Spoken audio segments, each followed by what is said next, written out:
I have in front of me UK Cypriot Marios Kaminarides, who used to live in the UK, very well known in the UK, and now well known in Cyprus, and he's going to tell us his story. Go ahead, Mario. First of all, allow me to express my gratitude when you contact me, and indeed how happy I am that we have the opportunity first to see you and to speak to you on a personal note, and through you to speak to all our fellow viewers at this time, just to tell them a little bit about myself. I was born and raised in London, 40 years old now. I was born in, and I used to live in Archway for the first couple of years of my life. Then after, my parents got a house in Haringey, and I lived in Haringey until I decided to move to Cyprus. Where were your parents from? Right, my father was from, my late father was from Garavas, which was a village or city next to Gerinia, Labifos Gerinia.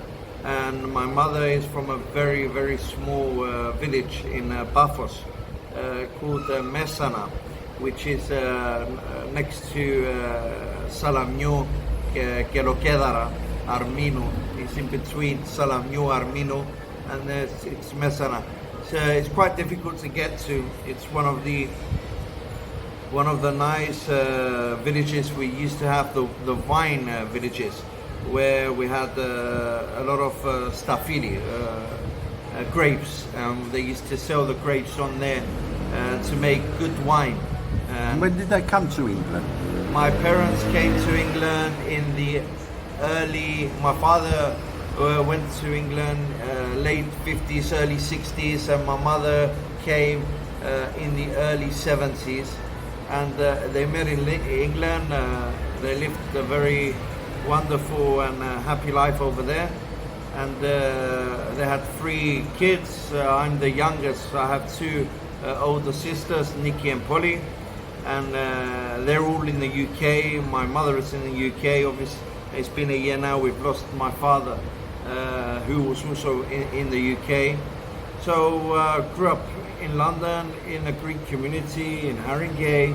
I was a regular at church, All Saints Greek Orthodox Cathedral in Camden Town, and there we had the good initiative where I met you when we decided to form a football team for All Saints in Camden Town. And from forming a football team there, then obviously we got involved in Copa, the athletic side of the Greek community.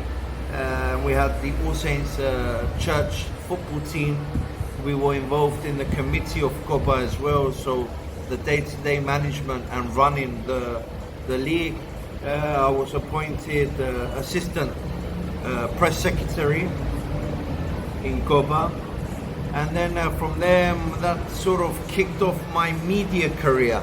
And from the football, I then had the chance to meet the late Tagis Haramandas, who offered me a voluntary job at LGR to push and to assist LGR into promoting the Cyprus Football League in the UK. And that went on for some time.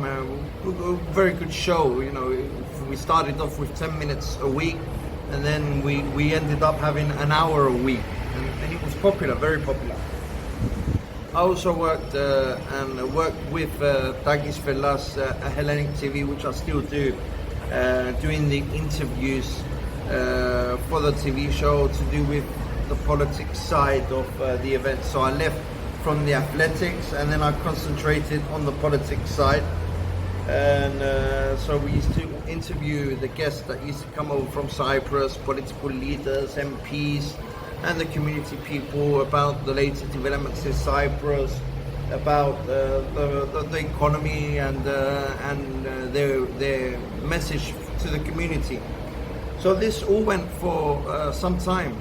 And then in 2006, I decided to come to Cyprus to do my 6 months military service, which we have to do as overseas Cypriots coming to Cyprus, and with the initiative of staying, you have to become a citizen. And because my father was a Greek Cypriot, I had to follow the traditions, and I've done my 6 months military service over here. That went down very well. I started off in Bafos, and then I ended up in the mountains in Larnaca, and I was there for some time, for 6 months. Then after that, I decided to stay for the summer as well, to enjoy a summer break, a holiday whilst I'm here, and then gradually go back to the UK. Then I started working in medical tourism over here. I was offered a job in medical tourism to do the PR side for a private clinic, which went very, very well. Amongst other things, I also had my journalist work on the side.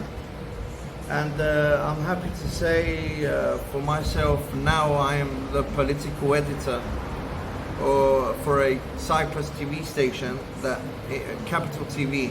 And in Cyprus, this is particularly the TV station, we deal with the politics side. And that's my slot. I deal with the politics side for the TV station. So I follow the president and his movements. I follow all the latest developments in Parliament. I follow the latest developments at the ministries, and doing the day-to-day stuff of a normal political correspondent. And obviously this has given me the opportunity to meet many people, and to also understand many, many different things. And I've taken a special interest to the Cyprus problem after the illegal invasion of Turkey in 1974, to see the aspects of how the invasion happened, why did the invasion happen, what happened after the invasion, what were the potential solutions for Cyprus after the invasion, what happened in 1983 when the so-called Turkish Cypriots declared independence, that thankfully hasn't been recognized by anyone, from the 515 resolution at the UN Council resolution that tells all the countries in the world not to recognize the pseudokratos, not to recognize and to only recognize the Republic of Cyprus as the official government for the Republic of Cyprus. So we've many good things that we've achieved. I mean, I get the impression you've made the right move. You give me the impression you enjoy more of Cyprus than the UK now. And I have this problem when many people say to me, you've decided to live in Cyprus and not in the UK. I actually, believe it or not, I split my time. I'm married in Cyprus. My wife is Cypriot. She's from the occupied part of Varosi. So I'm happily married in Cyprus for quite a few years now. But I also have a life in the UK. I have my mother, my sisters. I have my friends that we grew up with, we went to school with, we went to college with, we went to university with. And my football friends, we have family as friends as well. So I do spend a lot of time in the UK. I was recently in the UK a few months ago, and I christened the baby. I'm a proud godfather to 4 kids now, and my latest christening was 4 or 5 weeks ago, where I christened a kid at the All Saints Church. So I've got my good connections with Cyprus. Cyprus mentality is slightly different from the UK Cypriots. I understand why, and I also understand there's some barriers. And what we've tried to achieve, and me personally, is try and break the barriers. And often, on a daily basis, I accept many calls from UK Cypriots that have got problems in Cyprus. It could be to do with their house, it could be to do with their pension, it could be to do with so many different things. And I try and put everyone in the right direction to help them, to assist them, to make their life slightly easier. And that's what we do. You know, I've become an advice bureau without being paid for an advice bureau. But because now I've started to learn how things work over here, and it's not always going to the top. You get your situation dealt with, but you need to know to go to the right channels. And many thousands, you know, in the UK, we've got another Cyprus that lives in the UK. In fact, we're coming up to almost 400,000 Cypriots now, with all the new generations that are coming forward. And that's why it also gives us a chance to lobby over here, and which we do, especially with the education ministry and the other ministries, to assist, to give financial aid, to help the Cypriots in the UK, first of all, learn their language, learn Greek. Second, to learn the culture, to find out what it is being a Greek Cypriot, or what it is being a Greek or a Cypriot, and to assist them in every way we can to help them. And that's what I've been doing for some time now, and I'm happy that I'm able to call up a minister and say to him, look, you know, this school and that school in the UK, Greek schools, haven't got teachers. Help, you know, we need to help them out. We can't let our kids, because we grew up, back then, when we grew up in the UK, our parents, my parents didn't, they were there many years, but their English was very, very minimal.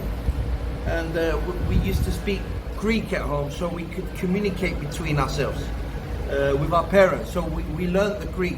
We didn't learn the fluent Greek like they speak over here, but we learned the communicating Greek. So we were able to communicate with ourselves, and that's what we were doing. So now that's why it's very important that the kids in the UK and young parents that are watching me now, I would strongly recommend, find your local Greek school. Find where the local, and it helps the kids. It makes it, you know, they'll have friends as well. They'll learn Greek dancing. I'm sure there is a Greek school around the house, next to the house. 10 minutes drive, 15 minutes drive. Take your kids. It's very, it's. Well, on that note, Mario, yeah, we're glad you told us your story and some sound advice there. And we wish you continued success. And continued success to yourself and to your fantastic work you're doing. And thank you very much for having the time to speak to me. God bless you, Mike. Thanks, Mario.